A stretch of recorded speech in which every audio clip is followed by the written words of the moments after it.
Hello guys, welcome to my first blog. তো guys, সকলে কেমন আছো? আশা করি ভালো আছো।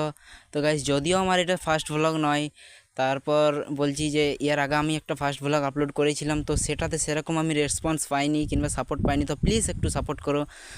আর যারা যারা মানে ভিডিওটা দেখছো তারা একটু প্লিজ সাবস্ক্রাইব করে দিও। গাইস, এই চ্যানেলটি একটু অচেনা লাগবে, কারণ অচেনা লাগারই বিষয়, কারণ আমি না বড় কোনো ইউটিউবার, না বড় কোনো কন্টেনার। তো আমার পরিচয় হচ্ছে, আমি একজন বাঁকুড়া জেলার গ্রামের ছেলে। আমার নাম হিমাংশু রায়। আমার এডুকেশন কোয়ালিফিকেশন বলতে আমি এখন কলেজে সেকেন্ড ইয়ারে পড়ছি। তো আস্তে আস্তে চিনে যাবে, এবং এই ইউটিউব চ্যানেলে নতুন নতুন ভ্লগ ভিডিও আসতে থাকবে। তো যারা যারা বাঁকুড়া জেলা থেকে দেখছো তারা একটু প্লিজ কমেন্টে জানাবে, আর যারা যারা চ্যানেলে নতুন তারা একটু সাবস্ক্রাইব করে দিবে, আর যারা যারা অলরেডি সাবস্ক্রাইব করে দিয়েছো তারা একটু প্লিজ লাইক কমেন্ট শেয়ার করে দিবে। আর ভিডিওটা বেশি বড় করব না, কারণ দেখা হচ্ছে এবার নেক্সট পরের ভিডিওতে।